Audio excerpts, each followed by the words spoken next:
That is so Australian, isn't it? And you wouldn't find that anywhere else in the world done as well as that. I want to talk to you now about taking the skills of the Millennial Generation and engaging them, this exciting generation that really I think is often misunderstood and underrated. I think they have opportunities to give us as employers, as civic leaders, as business leaders that no other generation has. I was watching a movie recently that really touched me in an unusual way, and if you haven't seen it, you need to. It's the movie Invictus. Has anybody here seen it? You agree it's a great movie? And if you haven't read the book, it's even better. It's probably the best leadership book I have read in 5 years, and it's not a leadership book. Most of the best leadership books are lessons indirectly learned through the biography of somebody else. But this particular movie really did a lot for me because I'm very passionate about South Africa. I've been there many times. It traces the early days of the presidency of Nelson Mandela within the context, within the story arc of the 1995 Rugby World Cup, played in South Africa and won by South Africa. And the significant thing about this movie is it shows how much Mandela is willing to engage the future, even as an old man. What most people don't realize is that Mandela back in the 1940s, when he was leading the youth wing of the ANC, was already publicly declaring that he would one day be the first black president of South Africa. And if you know anything about the real history of apartheid, if you've studied it, you know what an audacious statement that was for a young black lawyer to be making. If you study his prison diaries and the biographies about his prison years, you see that even there he's carrying himself in a presidential way within prison. He's rehearsing for the role. When he emerges from prison after 27 years and becomes president, he immediately enlists the support of a young group of men with whom he had very little in common. You know, rugby was the symbol of the Afrikaner. And the Afrikaner was, of course, the person, the race that drove apartheid in large degree. And so, you know, when the Springboks would play someone from the other side of the world, the blacks would all barrack for the other team, while the whites supported the Springboks. So a game that was totally foreign to his particular culture and represented so much that his people hated, detested. Mandela was willing to pay the price, was willing to use some of his political capital to build a relationship with a group of young men with whom he had almost nothing in common, in order that he might build the rainbow nation of what he believed was his destiny. We do face many challenges in the world. We looked at some of them before. Some of the greatest challenges to social cohesion, if you're a civic worker, are things like the wealth gap. In the UK today, we have the widest wealth gap in the last 40 years. It's widening, in fact, in the USA as well, and I suspect Australia. 1% of China's population inherits its wealth, but in the UK it's still 25%. We have a technology gap around the world. By 2015, 5 million households in sub-Saharan Africa will get their very first television set. Yes, 25% of the globe is using the internet, but for most of that 25%, broadband is impossible. So what they're getting is not a very good service. There's a travel gap. 90% of the global population will never leave the land of its birth. That, compared with 28 million people in Europe that travel every day, that's a significant gap in travel opportunities. But research that we have done and others has shown that, or suggested that, the biggest area of challenge to social cohesion over the next 10 or 15 years is not issues relating to any of the above, nor gender, race, or religion. The biggest cause of division in community, perhaps over the next 10 years, will be generational, for reasons I'll go into in a moment. There are, of course, 5 generations extant at this time, but 3 that have real influence in the global conversation. How many baby boomers are here and proud of it? All right, we are the make love not war, make babies not bombs, imagine all the people, that's us, generation. You know, we were shaped by certain things in our youth. We are a fairly idealistic generation. Generation X following us, aged today between late 20s and late 40s in Australia. Quite different, taking the name today from the book by Douglas Copeland, who suggested that his generation, Generation X, did not really know where it fitted into a system it had not invented, hence the name. The Millennials are different again. They are today my children's age, mid-20s and under, down to about low teens. After that, we have what some people call Generation Z, and then we run out of letters and start again. Each generation, oh, that's cool. I like that. Did you get all that? You got to buy the DVD and pay it slow, you see. That's what you do. Each generation is like an individual. It has a biography. It's not about when you're born that shapes your generational thinking. It's the experiences you share with a cohort of people of your own age. That's what shapes what generation you belong to. I said we boomers are fairly idealistic. It's been said that Steven Spielberg's only ever made one movie. He's just made it many times. Because all of Spielberg's movies are about the little guy achieving something big. And that idea of heroism runs very strongly through boomer culture. When Martin Luther King declared, "I have a dream," he wasn't a boomer, but it was we boomers who took up the dream. When JFK said, "Ask not what your country can do for you," it was we boomers who heard that and responded in the Peace Corps and in other areas. Because we are largely an idealistic and, in a way, quite individualistic generation. The do your own thing is a statement we coined for situation ethic, but we made it even more personal, more individual than it was in its original form. Sometimes we have problems with Generation X because they're not idealistic in the same way. They're very pragmatic. If you're a boss and an employer and a boomer, and you've got Gen Xers on your team, you will know this already.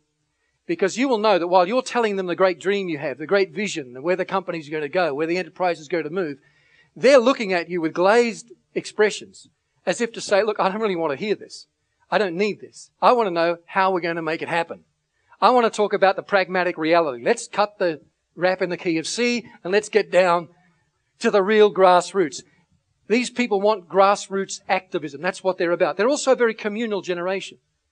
In the 90s, the number one TV program in the States was Friends. Remember that?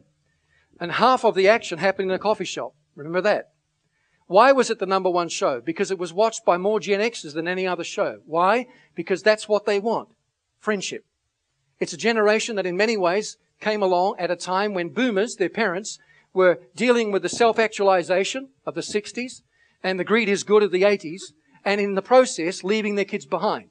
This was not a generation, in many ways, I'm talking generically, that was well parented or well nurtured. Hence their desire, largely, to find friendship, to find nurturing in some way. Millennials are different again, and for some people quite scary. Millennials are very civic-minded. All the studies that we and others have done, not just in America, but in other parts of the world, have shown that generally speaking, millennials care more about making a mark on the civic environment than either of the two generations before. That is to say, they want to work together with others of their peers to create a better world. And they don't mean a better world in the idealistic sense. They mean it in quite a pragmatic, measurable sense. But they're more positive than Generation X. They're more optimistic about the future. In a recent study in Europe, young adults were asked, who are the two groups of people that will have the biggest impact on the future? Top two answers, scientists and young people. They actually believe, they don't sing about it like we boomers did, they don't march about it, they actually believe that using technology, working together in collaboration, they can create a better world on the issues that really count. And they are, as I said earlier, digital natives. They're the first generation raised in a completely digital world. We are analog thinkers transplanted into a digital world. They have grown up. They have no knowledge of a world before mobile phones, digital photography. They don't know what it is to wait for a letter to arrive in the mail. They don't know what it is, most of them, to take your photographs to the chemist. Remember that? To get them to remember that? Come on, I got some friends here. You know, I'm not the only Jurassic Park person here today. So, and wait 2 weeks or whatever for your movies. I remember 8mm movies. It took 2 weeks for Kodak to develop the things. Now it's all instant and it's on YouTube tomorrow and you've live casted your whole life in 5 minutes. In this session, I want to quickly help you understand some of the thinking of this generation, give you some idea of opportunities that this generation affords that are unique, and overcome some of the challenges that go with their completely digital way of thinking. And if you take these on board, I think you can build a future-friendly culture. Because building the future is not just about having a strategy for what you want to achieve, but building the people to carry that strategy. You know, if your company has a 20-year strategy, and most of you do, you cannot be serious unless you also have a strategy to build the people to carry that strategy. long after you are gone. I think if you do these things, you can understand these things, you can build a truly multi-generational team and get the best out of the different generations that you have before you. You can lift a sense of loyalty, particularly among millennials, and I'm going to try to help you lift your influence as a result beyond your brand, beyond your industry. Because of their shared experiences, there are certain things that millennials, generally speaking, value highly. This is where I want to start, with the things millennials value. They value, for example, collaboration. The age of mass communication has given rise to the age of mass collaboration. It is what the gamers call the architecture of participation. It's the age of the wiki, what I know is. You don't just use a website, you interact with it and help build it as you use it. In 1995, Lego put out its Mindstorms robot project. Little robots, electronically, robots that you could build from kit form. And they were horrified when hackers started writing to them saying, we've hacked into your circuitry and redesigned your robot, and look what we have made from it. They were horrified. They wanted to take people to court until they realized on the internet this thing was spreading virally. These guys were talking to one another. They were selling the product for them. So now Lego has built a hacking permission into every contract when you buy that product, as long as you share what you've done virally on the internet. That's the power of collaboration. And millennials don't use collaboration just to find friends. They use it as an engine for change. It is what we now call in the computer industry the hive mentality. It is what is driving cloud computing. Hive mentality being the wisdom of crowds. The ability to pull different groups of people together with different resources to build one thing together. It's the first generation really that truly understands globalism as a fact. Globalism for us is an idea. For them, it's a fact of life. Barriers are coming down on every side. To trade, to migration, to economics, to travel. It's an age of multiculturalism, not a trend anymore, now government policy in most of the Western world. It's an age of diversity and pluralism. For them, this is second nature. They understand the power of the collective. They expect that computer companies like Amazon, Yahoo, Google will actually drop their differences and work together to form the cloud. They expect nothing less. They expect the same in government. Most of you know that in Britain now we have the first coalition in 65 years. The average European governments take 60 days to form after the election. Britain had 5 days and freaked out because this had never happened in 65 years. But this generation expects coalitions. This generation expects, because it sees that most of the really important issues it will face will require a collaborative, collectivist response. By the way, if you're in politics, this is the post-ideological age, politically speaking.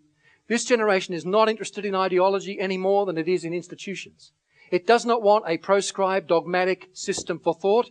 It wants a worldview, a framework for thought applied to specific issues. When Senator Obama, as he was then, announced his presidential bid in January 2007, he was considered a rank outsider. By June of that year, he was already a viral sensation because his team had made a strategic choice to put social networking media and the millennial generation right at the core of its planning. They didn't just have Facebook and Twitter. They bought space on Xbox games.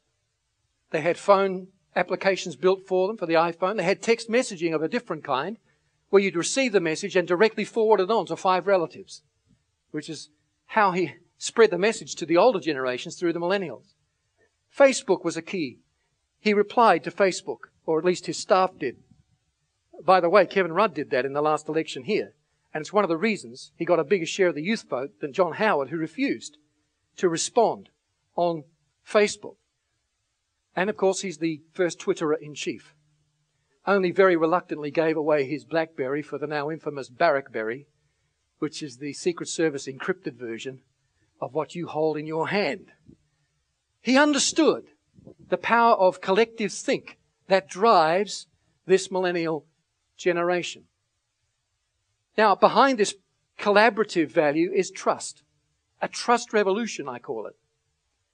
Millennials want to believe, you can call them naive if you want, but they want to believe that people are basically desiring to do the right thing.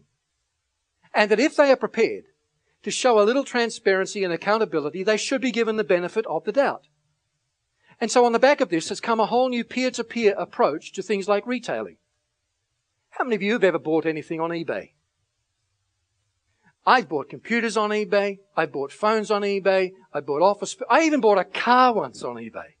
And it served me really well for a long time. You can get almost anything on it. It's a revolution in retailing, isn't it? And it's all based on trust. It's a peer-to-peer approach, all based on the currency of trust. But it didn't stop with things like eBay. It's now crossed over into the area of lending. Groups like Kiva, the first site ever to allow people on one side of the world to fund micro-enterprises on another side of the world. So people in the developed world are funding micro-enterprises in the third world, one-to-one, peer-to-peer, and it's based on trust. You say that's very naive. Yes, but their default rate is only 1.5% compared to the Bank of America, which is 7%. So they're doing pretty well. And they use an approach, is based on trust, but it's not trust is blind. They do a thing the banks used to do in our country called character lending. If you have someone come to you for a loan and they have no collateral or credit history, what do? You say no. No, you don't. You go and check with their neighbours. You go on the ground and look at the possibilities for their business. You talk to people about whether they're trustworthy. That's how Kiva operates through its partners in 52 countries now, all based on the currency of trust. The same idea has crossed over into venture lending now. During recession, entrepreneurs found it very hard to get funding for new ventures. So they discovered what we call crowdfunding, which is basically gathering large amounts of money from small investors over a wide space. And again, the repayment rate for this company, Zopa, which is one of the best crowdfunding operations, is 99%. I know a lot of bankers who would kill their grandmother to get anywhere near that sort of repayment rate. The whole thing's switched over now into car rental. In Europe now, you can rent your car out when you're not using it. You drive here today, you park it outside, someone takes it, pays you for it, drives away, comes back by when you need it. It's all based on trust. Millennials value time. In a recent study, what do millennials want from a job? These were the top 6 in order of preference. Training. That's important. Management style. Work flexibility, number 3. Staff activities, 4. Non-financial rewards, that's the activism part. And at number 6, good salary. We're not saying that they don't want to be paid. We're just saying it's not their top priority. Work flexibility comes in at number 3. For them, time is a currency, much more than even for us. When they go for a job, they will ask you. Some of them, the more bold ones, will ask the interviewer, well, do I get opportunity for remote working? How much time do I have to travel a day? Where are you based? Can I work from home at least some of that time? How much vacation time do I get? How flexible is the vacation time? It's not that they mean to be rude. It's simply that for them, time is currency. Why is that? Because they've seen the effect that a lack of work-life balance has had on boomers and Gen Xers. Divorce has tripled since 1975 in our country. And that costs the government $13 billion a year. And of course the emotional cost on at least some children is quite high. Recent studies have shown again, and I was talking about this on the BBC recently, that children suffer fewer developmental problems if they are blessed with the ability to grow up with their biological parents over a long period of time. Now, that is not an ideal everybody gets to live up to. I know that. And it's a reality. I know a lot of friends who've raised great kids in blended families and raising great kids in single-parent families. And actually, I take my hat off to the single parents because, frankly, I don't know how they do it. You know, my wife and I, we raised 3 kids, and that's flipping hard work for 2 people. How one person can do that, I don't know, and my hat's off to them every time.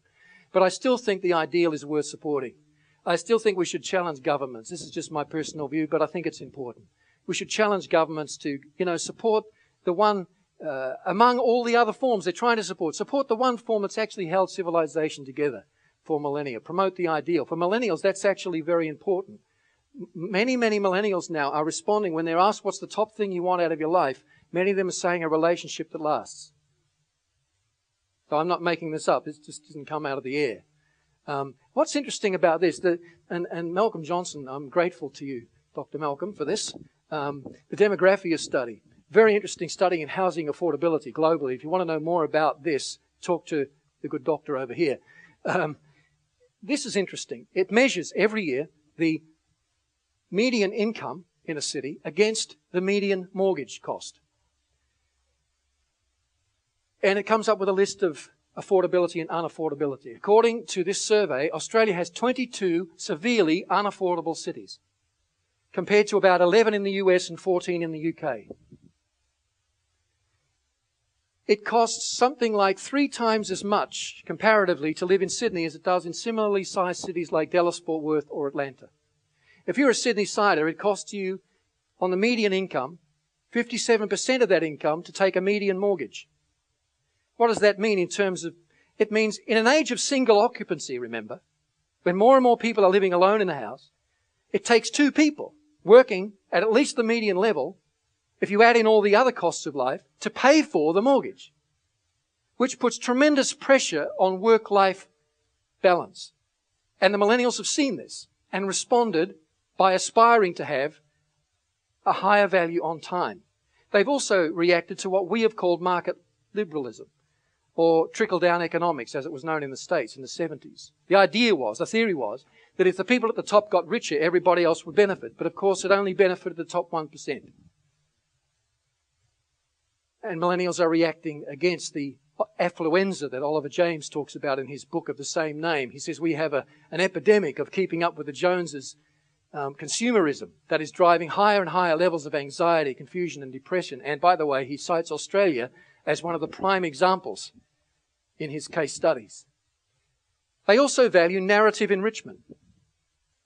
This generation is looking for people to help it write a new story, a new generational story. It's more interested in some ways than story than stocks.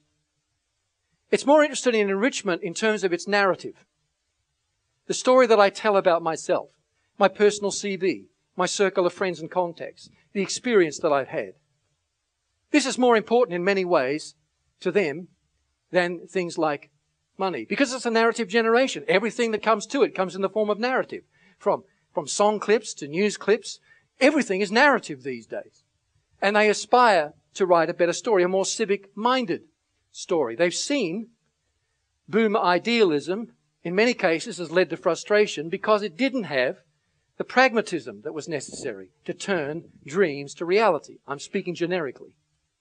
It has also seen Gen X pragmatism, which turned into cynicism in some cases because it didn't have the optimism to carry it through long term. So this is a generation that wants to take the best of both. Blue skies thinking married to grassroots activism to write a new kind of generational story. One of the big flashpoints, by the way, between millennials and boomers and Gen Xers is this pension pain. These young people are going to carry the load of our pensions. There are 5 million boomers in Australia today. There are over 50 boomers in the 20 million boomers in the UK now. By 2020, there'll be 77 boomers in the US. All over the Western world, an aging population of boomers is going to be leaving at a time when there are less millennials to carry the load. They're also going to carry the burden of failing economies, which in their mind is a result of profligate boomers not doing the right thing economically. And in some cases they're right, because they look at their parents still living on credit and taking the big holiday they can't really afford.